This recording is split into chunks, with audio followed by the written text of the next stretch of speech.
Welcome to Unapologetically Sensitive, a place to find connection and a sense of belonging, where you can learn, relate, laugh, and maybe even live a bolder, brighter life. I'm your host, Patricia Young. This is a weekly podcast where we talk about sensitivity and the richness that it adds, the strengths we have because of our sensitivity, and some of the challenges it poses as well. The information in this podcast is not a substitute for help from a licensed mental health professional. Hey there. To the creatives, healers, sensitives, and deep thinkers, welcome. I'm really glad you're here today. I think you're really going to enjoy this episode. It's with Laura Reagan today, and Laura is a trauma therapist and a podcaster, and my concern is that when you hear the word trauma, you're like, oh, nope, I don't want to listen to this. I think Laura and I did a really great job of talking about this in a way that I don't think is going to activate you. What I would encourage you to do is listen to the intro and let me tell you about what we talked about. If you decide it's not for you, then that's fine. But if I heard the word trauma, I'd be like, oh, I'm out of there. What we talk about is that we're all going through something traumatic right now with COVID-19, but it doesn't necessarily mean that we're all traumatized. And as humans who are also animals, we have a threat response. It's innate. And we talk about what that looks like for each person, the different types of threat responses that we have and how that shows up. We talk about attachment ruptures, what our attachment narrative might be. Many of us right now, we just want to feel that we're going to be safe, and we can do that for each other, and how we can allow conversations about how we're really doing. We also talk about movement, and I just released bonus episode 72, and I talked about one type of movement, and I really appreciate talking to Laura because we talk about if you're in that anxiety stuck place where you're kind of in the freeze mode, what I talked about is not going to be really helpful, and I was in that place a few weeks ago because that's kind of where I tend to go, is to that freeze mode. And this is why I love having other people on, because there's another perspective, and we talk about the two different types of movement that you can do so you can really honor and meet yourself where you're at. We take a little bit of a side trip into body image and how many of us got that message that our body isn't right and that our bodies need to be different, how that can lead to issues with food, attachment, using food for comfort, which isn't always a bad thing.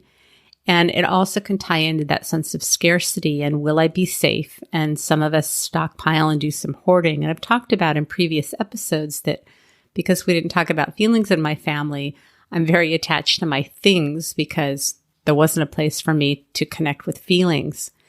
We talk about Carl Rogers, who said something to the gist of, when I accept myself as I am, I can change, because we really take a deep dive into self-compassion and why it's so important all the time for all of us.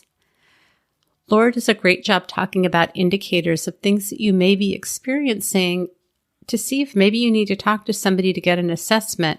And we talk about how that may be a little bit different for HSPs because we do feel things so deeply, and many of us are having ups and downs right now. And so what are some of the indicators that Laura talks about? She also talks about why, when trauma is over, that can be when people start having symptoms. And she talks about what you might experience and the benefits of getting treatment sooner rather than later because of its effectiveness.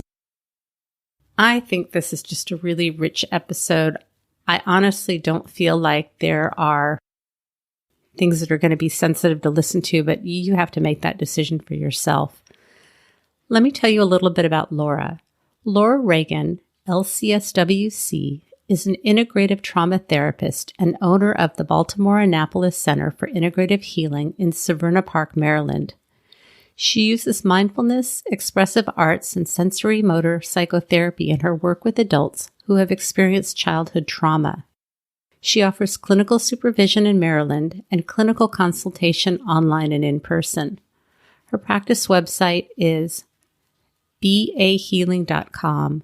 Laura is also the host of Therapy Chat podcast, which focuses on trauma, attachment, relationships, self-compassion, perfectionism, mindfulness, and complementary and alternative approaches to psychotherapy. And I recently was a guest on her podcast, and we got to talk all about the highly sensitive person. If you're enjoying this podcast, you can really help me out by sharing it with other people. If you're on social media and you see my posts, if you can share them. I really want everybody to understand about the trait of being a highly sensitive person, to know that we've got amazing gifts and strengths. Of course, it comes with some challenges too, but I really would like to have as many people know about the trait. If you're open to rating and reviewing the podcast, that also really helps me out. And now, on to the show. Hey, Laura, how are you today? Hey, good. How are you? I'm tired and I thought I'd have more energy today, but that just is what it is. It's a COVID day. How about you? Yeah, it's an overcast day here. It's kind of been rainy all week. So it's, there's sort of a sad feeling. Yeah, it was raining, I think, the week before last, and it really was hard being kind of in shelter in place. And then when the weather's kind of gloomy, I'm just really impacted by weather. How about you? Yeah, I mean, if it's a sunny, clear day, I know my mood is just automatically better and I feel positive and hopeful. And if it's a dark and rainy day, I'll think of it's like a dreary day, gloomy. Yeah. Do you identify as a highly sensitive person? Well, I do now, but I didn't until I talked to you on my podcast. And then I was like, oh, yeah, I'm all of that. So, yeah, thank you for enlightening me. Sure. How was that for you, having a name for some of the things that you experienced? Well, I think I've thought about I was really skeptical about what made someone a highly sensitive person before. But now that I understand more about it, I think it's like organizing for me, to have a description that sort of explains how I am that is different from other people, not everyone, but yeah, I mean, because when I was little, I just thought whatever I felt was what I felt. I didn't know that other people might not feel the same way, but or feel as much, as intensely. Mm-hmm. Everyone always said, don't be so sensitive. You're so sensitive. You're too sensitive. One of my friends used to say, you're so super sensitive. And I was like, yes, I am. Crying. I love it. Yeah. No, I am not. Yeah, exactly. Yeah, it's really nice when we can get to the place where we go like, yeah, what does that bring up for you? Yeah. It's nice to have like a sort of like permission to be just as you are. Sure. You're a trauma therapist. You have a podcast, Therapy Chat podcast. I want to talk to you about what are some of the things that you're seeing with your clients. And if you have a sense, especially of those clients that may be highly sensitive or more on the sensitive side, what are you seeing? How could we help people navigate through this time, kind of normalize things that they may be feeling? And then how do you know what's normal and when you need to get help? Sure. Yeah, I'd love to talk about that.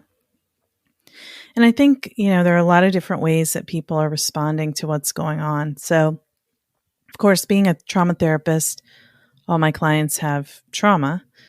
Even if we were to just take the trauma piece out of it for people who've experienced previous trauma before now, all of us are going through something that's traumatic. It is a traumatic experience that is a collective experience for all of us. It doesn't mean that everyone is traumatized or will have a long-term harmful impact of trauma.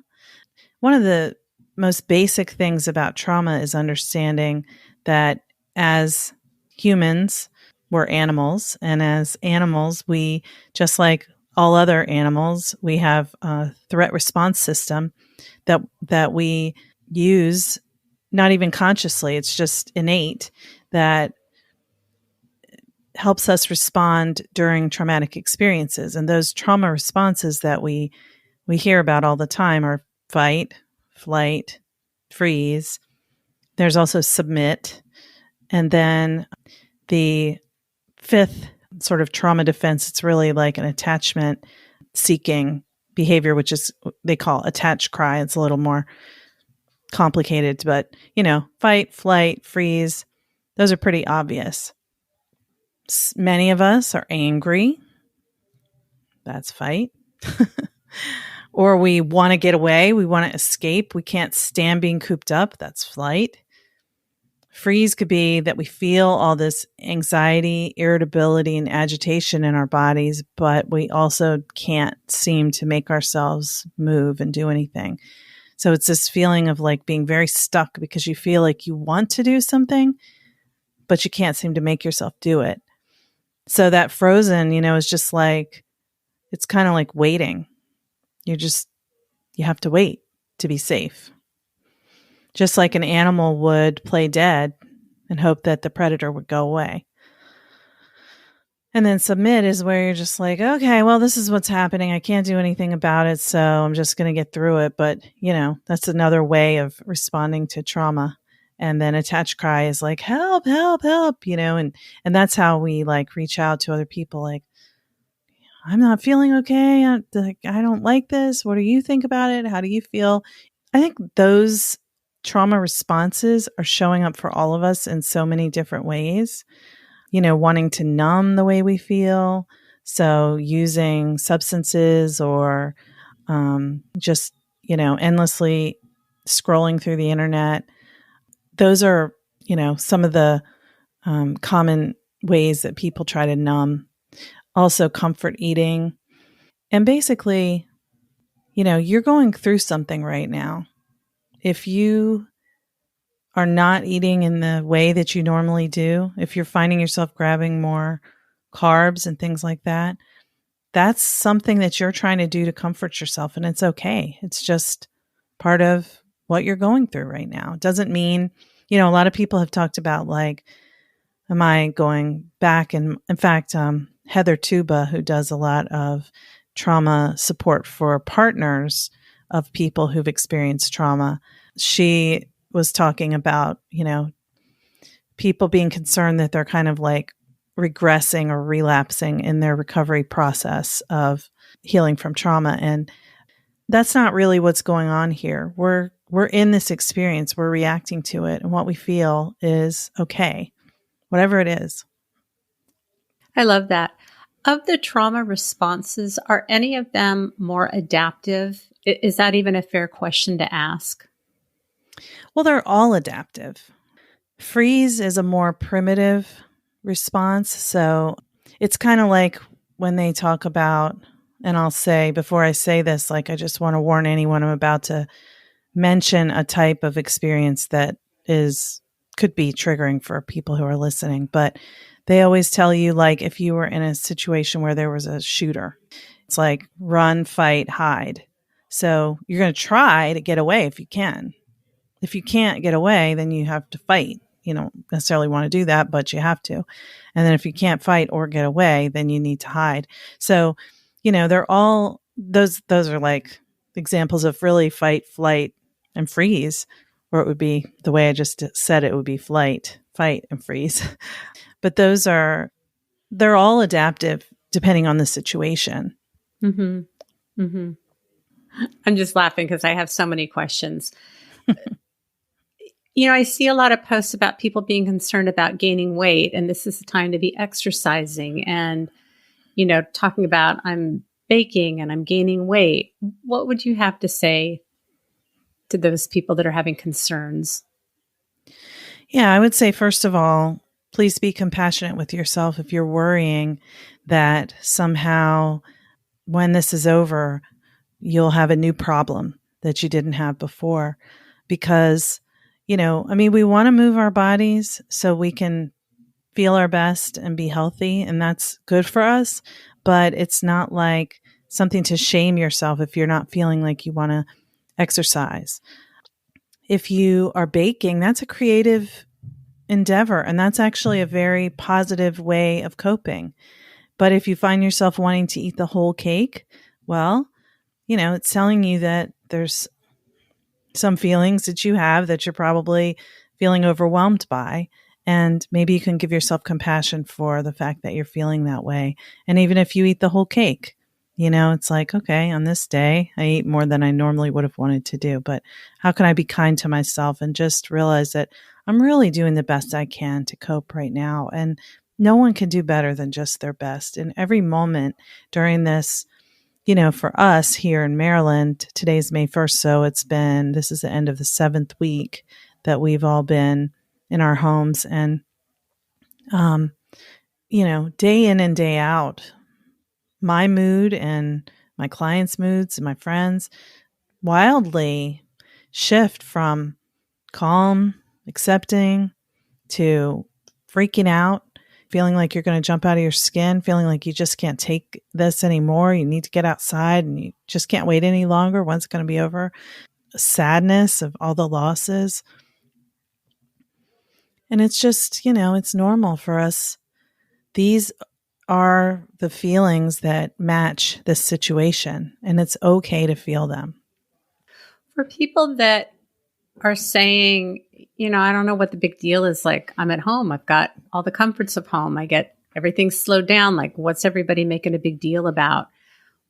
What's your response to that? Like, I think the thing that's been really, it almost feels a little slippery about this is I think we think of trauma as violence, abuse, things that are very blatant. And I think that this is where it's stickier because we are at home and we have the internet and we've got groceries. And so how would you respond to that to help people understand why it's so hard, or for people that are having a hard time and feel like, I don't understand why I'm having a hard time. I'm in the comfort of my home.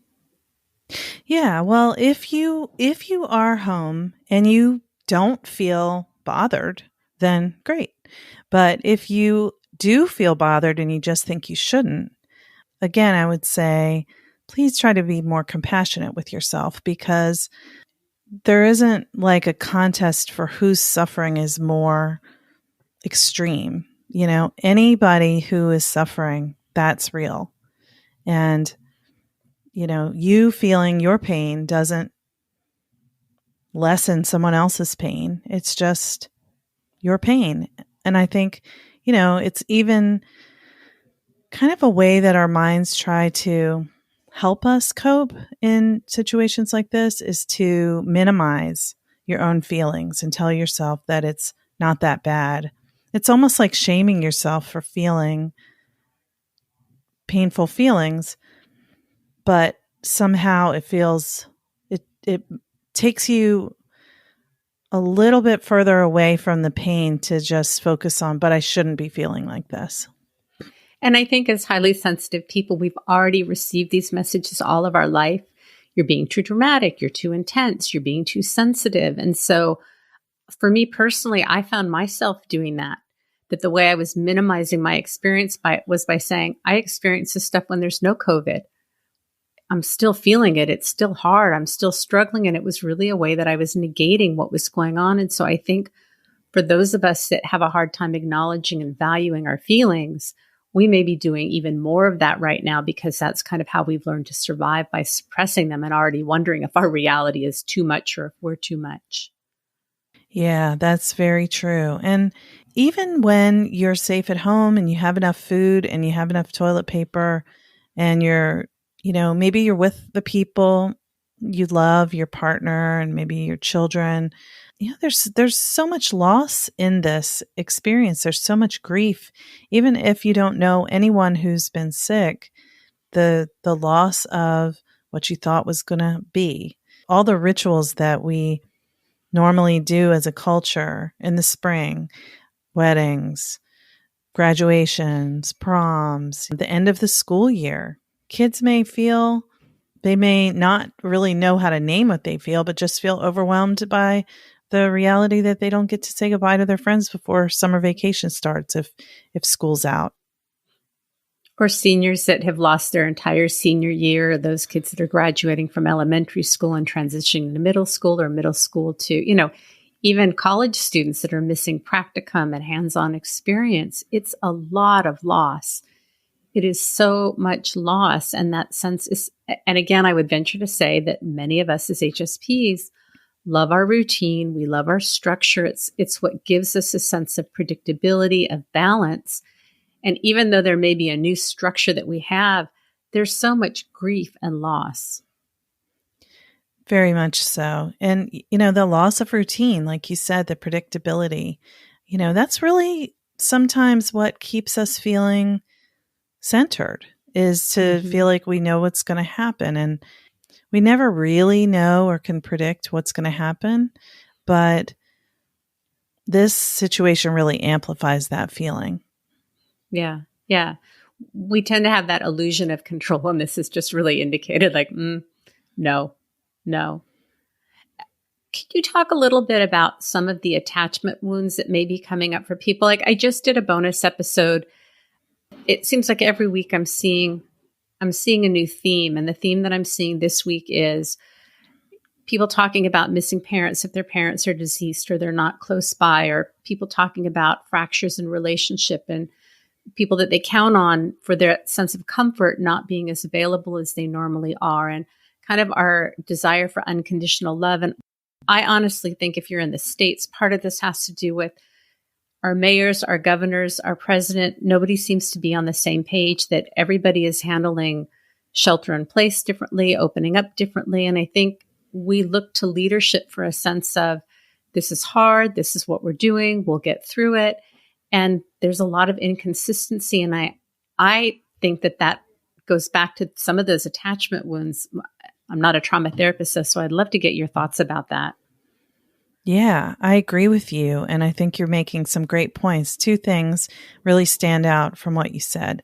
One is, in addition to the losses that I was just, listing, I really wanted to mention, and I neglected to, how much we're missing the connection with our friends in person.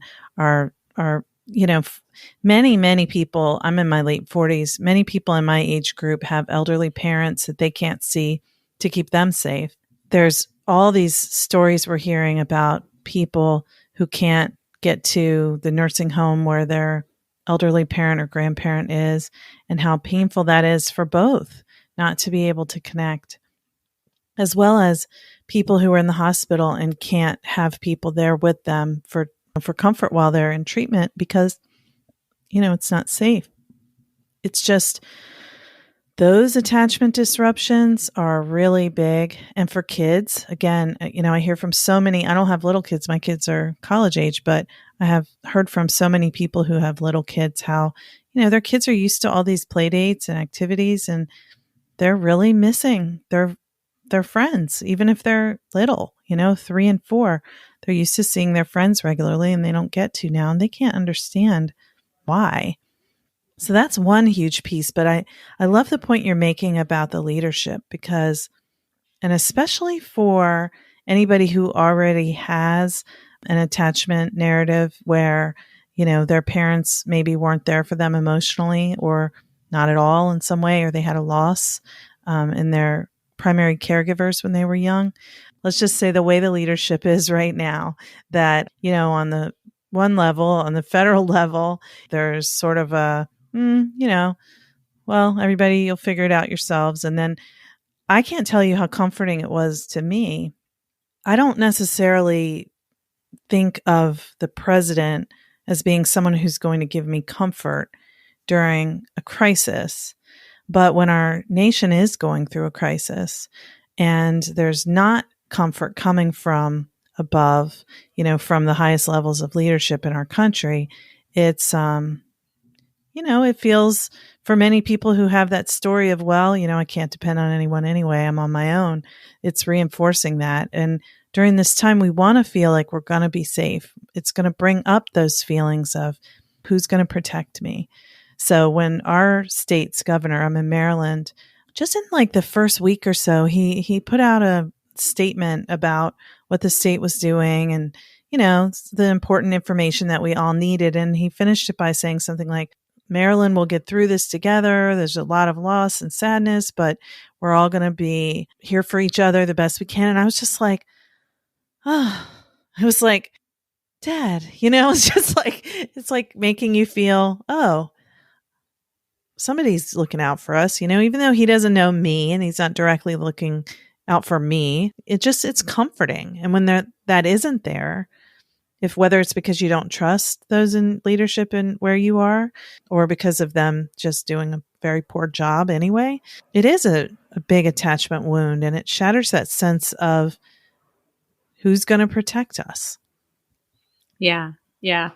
And I find this to be just really important, that I found myself getting really tearful that there was a special that was put on, and, everything's so politicized these days, but hearing Michelle Obama and Barbara Bush just give reassuring messages, I got so tearful. And Brad Pitt was on Saturday Night Live doing a skit playing Dr. Fauci when he took off his wig. And again, it was just like, we'll get through this. I'm crying. Yeah, me too. Every time that happens. And I don't even really have strong feelings about Brad Pitt in any way. I don't either. I don't either at all. But it's such a reminder. And so for those of you that have seen some of these things and you found yourself being moved, I think it's that part of us that just wants somebody to say, this is hard. We're doing our best. We'll get through it. We need that. We're in such uncharted territory. Yeah. Yeah. And we can be that for each other. Mm-hmm. That's the thing. It doesn't really have to come from your state leadership, your local leadership. It just needs to come from somewhere. Yeah. And so we can be that for each other, by looking out for each other, thinking about how each other's doing.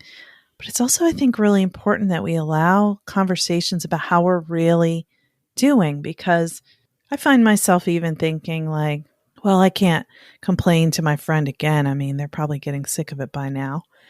Meanwhile, I want them to feel open to complain to me.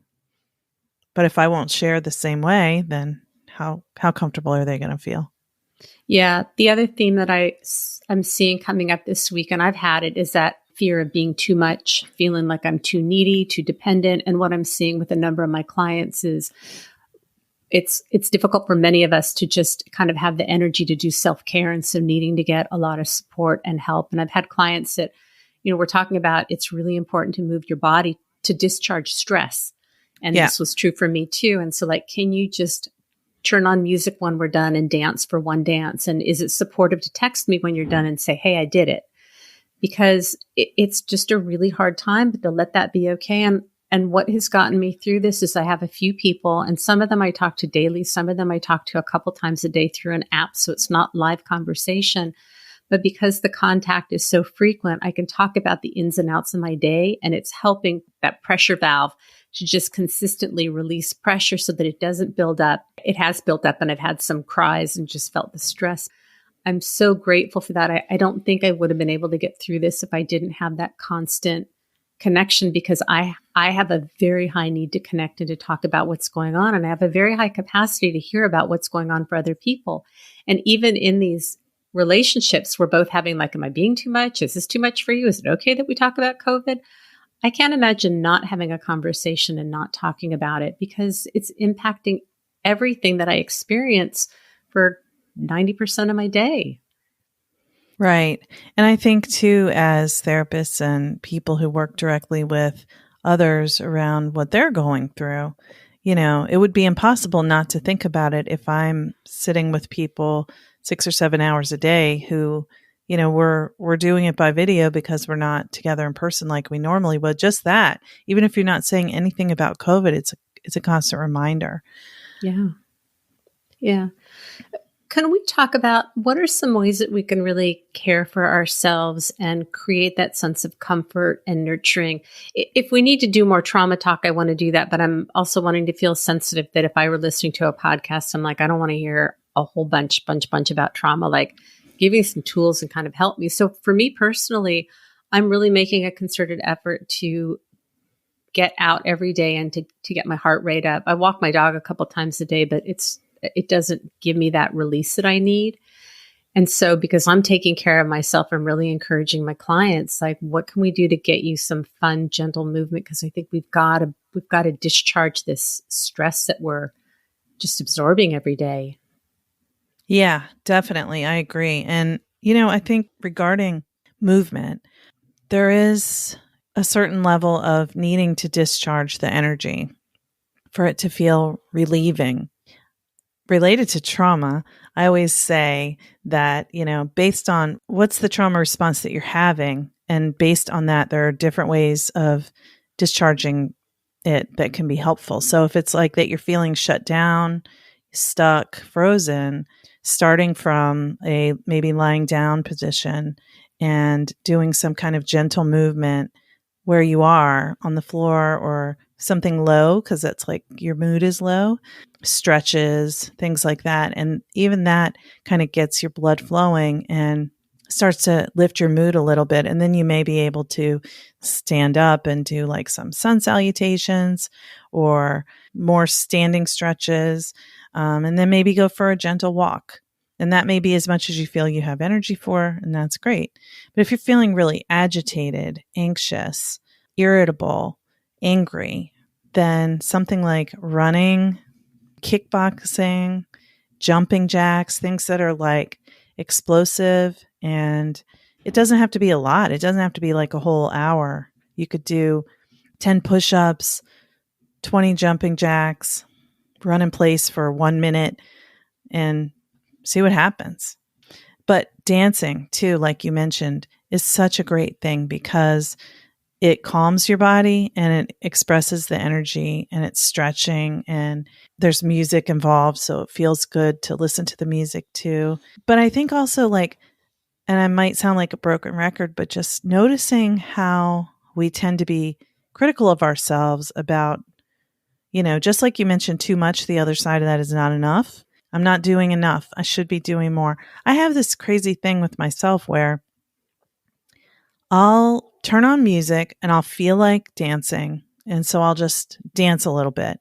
And as I'm dancing, I'll think to myself, you should be doing like a Zumba class or something, not this. And it's like, what?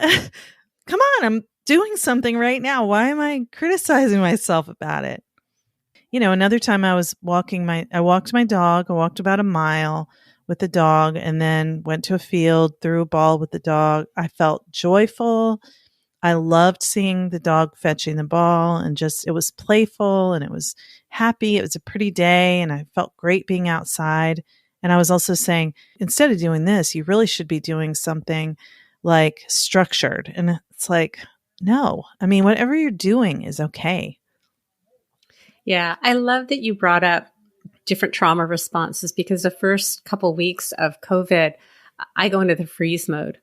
And I go in and out of that where I can sit on the couch for hours doing nothing, either, on TikTok or, on my phone or playing electronics. Or I sit on the front porch and I just sit. And so I love that reminder that, initially we may need to cocoon. We may need to get a favorite blanket and we may need to put on cozy clothes and we may need to just stay in our favorite spot and just snuggle because that's what we need. And so it's really about being able to meet ourselves at whatever stage that we're at. And that gentle way of figuring out what is the most loving, nurturing thing that we need to do. And how do we do that lovingly and compassionately? Because for me, it got to the point where I was doing yoga, but I was starting, kind of like you said, feeling agitated and knowing that engaging in behaviors that didn't work and continuing to do them and seeing that they weren't working and continuing to do them. And it's like, okay, I need to find something that's going to help me move through this because I'm in a really stuck place. And for me, I spiral when I get into those places and I don't spiral up, I spiral down. So how do we be that loving parent that if we need to take a shower, we need to get dressed or we need to get a little movement or we need to comb our hair, whatever those self-care things are, how do we do that in a loving, gentle way without being like, you're such a loser and how come you're not doing this? And I totally relate to that thing. Whatever I do, it's never enough. You should have done 30 minutes on the cardio machine. You should have been at a higher, it should have been faster. Like just that thing that we can be so incredibly hard on ourselves. Yeah. And I really think when we're doing that, it's a way of distracting ourselves from the pain we feel. We're criticizing ourselves to avoid feeling what's under that. Do you think some of that, I think for me that there's such a shame core for me as a kid, I was overweight. As a teen, I was overweight. My dad left when I was very young. He basically packed up and walked out. And I didn't know that he was leaving. And I had very spotty communication with him after that. So what it felt like for me as a kid was if I just lost weight, he'd come back and love me. So my whole narrative is around my value, my weight, my worth. And it was sunny last week and I put on some shorts and they didn't fit the way they did before. And I've been okay with how I've been eating, knowing that, I'm using food for comfort and I'm not worrying about it. This activated my body image stuff and, now when I go to eat something, I'm thinking about, am I going to gain weight? Are my clothes going to, it's like it reactivated that whole kind of self-hating system around body image and my worth. And I've really had to be mindful about what's coming up for me. And I guess I'm just wondering how this fits into trauma and what goes on for other people, because I know that I'm not the only one.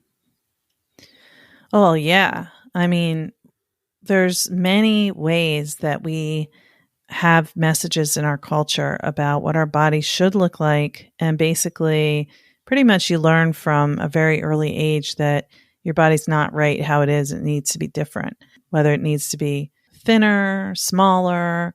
If you're a woman and you're tall as a child, a girl who's tall as a child, it's typically you stand out too much, you should be small. And if you're overweight, then of course, I feel like being overweight is one of the last areas of our culture where it's okay to just be disgusted and despise people. Of course, I don't think it's okay, but I think our culture still says it's okay. If you're overweight, you need to change that. And there's all these ideas that go with it. So that's just our culture on a normal day. And then now, just think how the diet industry can make money right now on everyone's fears. There's so many dynamics to it, but I mean, it's about having control or losing control, wanting comfort and finding comfort in food, which can go to attachment. Then there's that like scarcity feeling of, just like people are hoarding toilet paper. Am I going to have enough? Am I going to have enough food? It all goes back to that. Will I be safe? And how can I be safe? It's just important to be kind to ourselves about whatever we're feeling. And I'm a huge, huge believer in self-compassion because it's been so powerful for me to, including around body image. I can remember as clear as day a time when it was my first time in California. I was in San Diego, where you live. I was feeling very bloated and feeling, every time I fly across the country, my belly feels more bloated. And I think it really has to do with the pressurization of the air in the plane. And you're on the plane for 5 or 6 hours. I was feeling like disgusted with my belly. And I listened to Kristen Neff, self-compassion guided meditation. I remember I put my hand on my belly, which was, I didn't even want to touch it because I was so disgusted with it. And then I listened to that and I only got halfway through it. I felt so good. I was flooded with good feelings so much that I stopped listening and just like got up and I was like, wow, this is amazing. And just kept going. But, it's because it's loving yourself as you are, whether you're doing what you think you should be doing or not, and how you look and how productive you are and all those other things that we are so unkind to ourselves about. It's really powerful. It's one of the resources I recommend the most. I agree with you. And this really almost brings us full circle to, as children, we want that unconditional love and connection and attachment and warmth and positive regard. And whether we got it or not, when we get to an age where we're grown, we need to figure out how to cultivate that for ourselves. And it's really okay to create relationships around us where we get that nurturing and that love. And I often see people feeling like that's being dependent and that's being needy. And I see codependent thrown out so much. And I just think that we need other people. We need that sense of mirroring. And that's part of, we need to learn to love ourselves. And often we also learn that by having other people love us. We expose parts of ourselves that feel just really yucky. And, I can say this week with the people that I communicate with, it's like I'm feeling like I'm being too much. I've said a couple of times, like, if you're needing a friend who's more cheerful, you might need another friend right now, because I have this feeling like I'm being too heavy or too intense. And inevitably my friends will come back and say, I just love how real you are. It's like, oh, because I've gotten messages in the past of like, you're being too depressing. I can't be around you.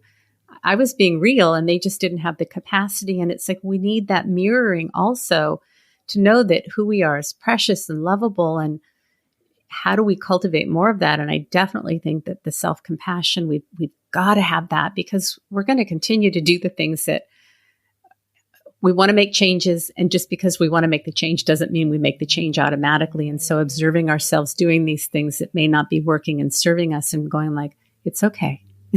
I see you. It's okay. Yeah. Yeah. Yeah. You made me think about that quote by Carl Rogers that I love, where I think it's like, in a curious paradox, it is only when I begin to accept myself as I am that I can change. And you can't know what you want to do differently until you just allow yourself to be who you are and be how you are. And then if there's something that you want to change because you really want to and not because everybody else thinks you should or society tells you you should, then you're doing it out of love instead of abandoning who you are to be acceptable of love, to be worthy of love and belonging. Yeah. And I also find being okay with being resistant and being angry and having that sense of like that toddler part in me. I don't want to, and you can't make me.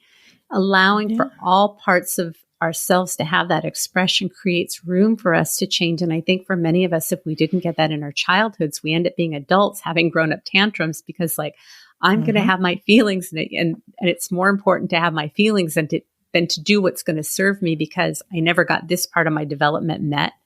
And so this is what needs to be healed before I can kind of grow myself up. Yeah. Yeah. And I think, well, I don't have any more to add about that. I feel like we're wandering a little bit away from trauma. Where do you think would be a good place to go now based on what we talked about? And what do you think is helpful to cover that we haven't? Well, I think one thing that's really important, and it's sort of when we started, I was saying how everybody's going through a traumatic experience right now. So even if you've never experienced any trauma, you've now lived through something that was traumatic, even if you don't have a trauma response. For those people who do have a trauma history, as you mentioned before, people don't often identify as, being trauma survivors when they haven't been in a plane crash or a fire or served in the military and seen combat. They feel like, well, trauma, me? But, what you mentioned, for example, your dad leaving, that's, of course, a huge trauma. It's an attachment trauma. Things like nobody being there for you when you were growing up, or people not understanding how you felt or not knowing how to meet your needs. One of the big, big things that people I talk to have experienced is having a mom who was depressed when they were growing up. Of course, postpartum depression is very common, and in the past, it wasn't as well understood as it is now. It's not the mother's fault if she has postpartum depression or if she's depressed for other reasons. Impact on the child is realized, and the mom and child are able to repair. It might not really impact you that severely, but if it was never addressed at all because no one understood what the mom was going through, so they didn't help her, that's a trauma. Things like witnessing domestic violence. So like when your parents would yell and scream, or there would be pushing and shoving or hitting, and worse, children will say, or people will say when they were a child, no one ever hit me, but it's traumatic to have that going on in your home for a child. So those are just a couple examples of traumatic things that can contribute to having trauma responses even in adulthood. And if you are someone who's been through things like that and you find yourself really not being able to cope now, maybe you've been fine ever since you grew up and you feel like that's all behind you, but then this happens and suddenly you feel like you can't cope. Know that this could be your past trauma getting activated by this experience. And the same is true, even though this isn't my specialty, the same is true with grief. If you have some unresolved grief, or even if you thought it was resolved, but now this is happening, it can open that back up. And again, being compassionate with yourself to understand it's not surprising that this would make me feel this way, but if you need help and support, it's okay to ask for it. I mean, there's so many free or not free resources available. Support groups for every type of concern, including eating disorders, substance abuse, And there are inpatient and outpatient partial hospitalization programs that are still serving people, even with this pandemic going on. And then there are, regular therapy options and coaching that people can access as well. So I would say some of the things that indicate that you may want to consider reaching out for help would be if you're finding yourself not able to sleep, and maybe not just like one night, but it's becoming like more often than not. You have trouble falling asleep, staying asleep, or you're having nightmares. If you have a past history of an eating disorder and you're slipping back into those behaviors in a way that's very unhealthy for you, that would be a good time to seek some support. Same thing with substance abuse. If you're in recovery and then you find yourself really having the urge to use again, it's totally understandable that you would feel that way, but you don't have to go through that alone. There are the online 12-step meetings and other types of recovery resources that are available, free and not free, online. And with depressive symptoms, if you're feeling sad and you can't shake it, like, I'm sad. This is a sad situation. But if I were unable to get out of bed for 3 days in a row and I'm not able to function, maybe I can't really interact with my partner or my children or can't work, then that's, an indication. I mean, I'm always one to say, hey, if you're feeling really sad and you feel like you need to stay in bed, why don't you just stay in bed and let yourself do it? And maybe after period of being in bed, you'll feel better. But if it begins to really interfere with your functioning and you're not okay and you need more support, or of course, if you're feeling suicidal, that's not something to just try to push through. There are free hotlines, of course, the National Suicide Prevention Hotline. With the depressive symptoms, again, being sad is normal. Grieving is normal. But if it's bothering you, that you feel like this is a problem and I can't get through this myself, it's okay to ask for help. Yeah. And I think if you're not really sure and you're able to make an appointment with a therapist or a coach who, if you're highly sensitive, I really do have very strong feelings about making sure that you talk to someone who's HS knowledgeable, because as HSPs, we are going to be experiencing this, I believe, differently than the non-HSPs. And we really want to see somebody who understands how we may be experiencing it to help us see, is this average? Is it not average? I'm struggling a little bit because I've had more symptoms of depression. I've had more crying. I've had more self-criticism. I was trying to think, it's like rapid cycling of moods, like COVID rapid cycling. And at what point is that average and what point is it not average? And just because my tendency is to come from such a non-pathologizing place, because especially as highly sensitive people, we've been told how wrong we are for having feelings. And I guess as we're talking, I wonder if I ever do a disservice by minimizing that, because, I experience so much and that's just kind of how I'm wired and I'm okay with it. So if you're not sure, reach out to a professional and you can get an assessment and talk about it. Right. And I mean, honestly, if you need support with functioning, it doesn't mean that you have to embark on a multi-year, in-depth, long-term therapy process. It may just mean that you need some short-term support. That's okay. I think the key is, like, if you think that you shouldn't ask for help and or no one will be there for you, those are some of the clues that you're kind of losing your perspective on the truth that support is available and you're not alone. And that can mean that it might be helpful to reach out to someone. And, again, there's varying levels of what kind of support to get. Calling a hotline is one thing. If you call a hotline and the person helps you, but they tell you, hey, you might want to think about getting in touch with a therapist in your area, then that's another bit of information to take in considering where you want to go next. And it doesn't have to be like, okay, I'm going to dive in and do this really intense therapy now just because I'm feeling really sad during this time. And I feel like I should mention too, because I don't know, I really haven't heard anyone else talking about this, and I don't want to be alarmist or doom and gloom. That's my disclaimer, as I think am I being too much. The thing about going through traumatic experiences is that there's the way you react in the experience, how you cope and get through it.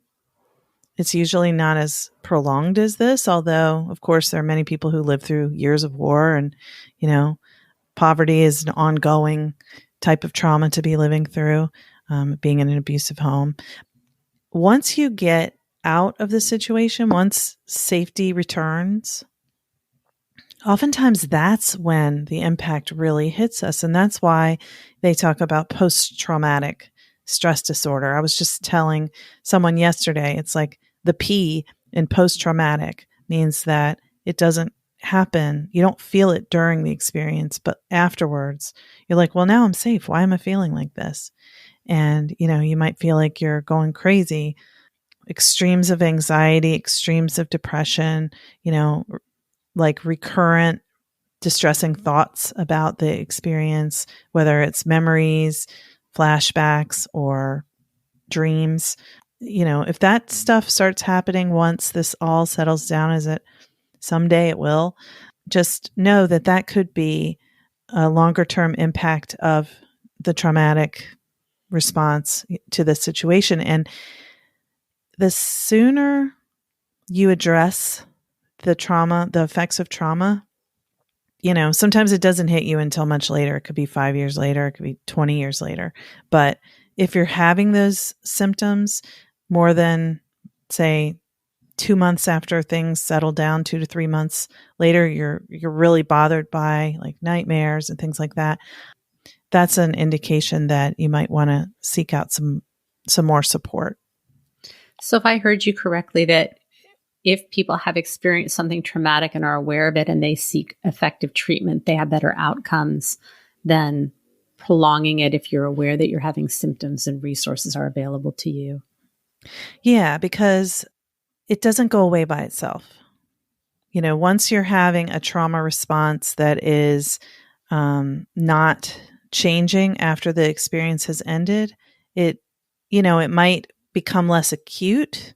So the acuteness of the symptoms, meaning, you may not be having nightmares every night or can't eat or flashbacks, but you might be having like big changes in how you perceive yourself, or feelings of what's the point? Life is pointless anyway, or the world is just not safe, or the only way you can feel okay is if you do this elaborate list of things, never go to this place and never interact with that person and things like that. Those are clues that, you probably will end up feeling much better long-term if in the short term you go ahead and get somebody to help you with that. Yeah. And the good news is that research shows, Dr. Aaron's research shows that 50% of clients in therapy are highly sensitive. And because of differential susceptibility, if you have a good fit between your therapist or your coach, we have better outcomes than non-HSPs. And I was thinking, this is anecdotal on my part, and I seem to attract a certain type of client. So I could be missing an entire population that I just don't know about. But I would guess that because we feel things so deeply and we have depth of processing and we tend to be pretty aware of our thoughts and feelings, we often are able to name what's going on, and that helps us manage better during times of stress. And we probably are able to be more articulate in therapy. I don't know if this is true or not, but it seems like the people that I work with, that seems to be true. I mean, what's your experience, Laura? Well, I can see what you're saying, definitely. I think one of the things that you mentioned before about how HSPs are so used to pushing away their feelings can be a challenge in therapy. But, I think there's a resonance when the therapist can help you get reconnected to what you had been blocking out as a way of coping, that, it's really powerful. And from there, then it's just processing through it and So, yeah, I think having that ability to articulate how you feel. So, especially for people who can already name how they feel and what they feel in their bodies, because some people are really good at being disconnected and intellectualizing. That's a lot of, yeah, me too. That's how I Raising hand. That's right. That's right. And so it can be harder to really tap into the emotions. It's like, I don't know what I feel because you learn to shut it off. Yeah. That's how I was. Me too. Me too. I know that you have another appointment and we only have a few minutes. So where can people find you? Tell us about your podcast, whatever you want to share that would be important for people to follow up with you. Okay, sure. My podcast is therapychatpodcast.com. Well, that's my podcast website.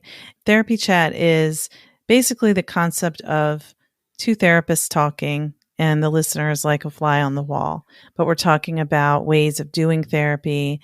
And since my work is trauma, just like you with HSPs, I always want to know, well, how does this relate to trauma? So whoever I talk with on the show, they're usually talking about trauma, attachment, relationships.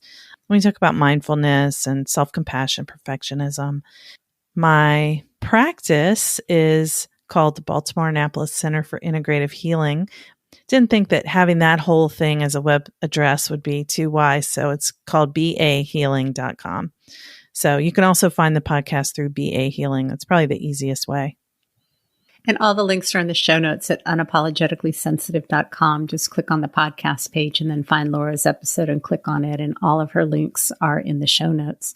Laura, I know you need to get going. Thank you so much for this talk today. I love this. I'm really excited to getting a chance to know you since we run in some of the same circles, but haven't had as much time to connect one-on-one. So thank you so much. Thank you so much. I'm glad we've gotten to know each other better, and I'm grateful that you had me on. Yeah, thanks. Have a great day. You too. Hey again. So I'm wondering what you thought of that episode. I keep forgetting to tell you that the past few times I've gone to record the beginning of an episode, on a 5x7 index card, I have my little intro that says, I have to pull it out there. Hey there to the creatives, healers, sensitives, and deep thinkers. I went to record an episode last night and I couldn't find the card, and you'd think after over 140 episodes, I would know the few words that I say in the beginning. Not so much. Anyways, what did you think of the episode? What resonated with you? Yeah, I'm just curious to know about that. If you are having questions about, gosh, is what I'm feeling normal or not normal, please feel free to reach out to somebody, especially right now. There are so many services that are being offered that are COVID related. Again, I really would encourage you, if you are highly sensitive, to find someone who's familiar with the trait, because there is a high rate of misdiagnosis, anxiety, depression, ADHD, bipolar disorder. So we do want to have a practitioner that really understands. And so much of what I talk about is based on my experience and the clients that I work with. And I do sometimes wonder, maybe there's a whole part of the population that I don't see. And maybe I'm normalizing things where people should be getting more help than they are because it's stuff that I struggle with. I don't know. That's going to have to be up to everybody. But hopefully listening to this episode gave you some indicators of if you might want to reach out to somebody and get some help or some assessment. Right now with the HSP online courses, because of COVID, everything's a little bit on hold, but I am collecting names for people that are interested. And I've had people reach out to me. So now it's just getting enough people to put a group together at a time and day that works for everybody. I love these groups. I've seen people make amazing changes. I have some recordings that I need to put together from people from past groups that you haven't heard yet, and I just haven't been able to do it. We have a closed Facebook group called Unapologetically Sensitive. We do weekly Zoom calls in there right now. We've got a Marco Polo group that Melissa Childs has set up. It's really a supportive place. If you're a highly sensitive therapist or healer, I also have a Facebook group called Unapologetically Sensitive Therapists. It's not as active right now with COVID. I think people are just doing enough to manage. And so we do have little check-ins in there. But the other group is an incredibly supportive and nurturing place. I have a monthly meetup that we're doing online right now. You can get all of this information either in the show notes or at my website, unapologeticallysensitive.com. My hope is that through this time that we're going through, this global pandemic, you're finding some peace and comfort. I was reading something today, and the gist of it was sometimes things need to unravel and fall apart so that they can come together in a new way. I'm hoping maybe that's part of what's going on, that it feels like things are coming undone and unglued. And maybe this will highlight some areas where we need to make some changes. You know, it's an uncertain time. It's challenging. Many of us are up and down and all kinds of things are going on. But I really do believe that we will get through this. It's hard. There are some beautiful things that are coming out of it. It's a mix. We talk about the both and we're wired for connection. This isn't permanent. We will get through this. My hope is that gives you a little bit of comfort. And if it doesn't, that's okay too. Remember, sensitivity is nothing to apologize for. It's our superpower. Have a blessed day.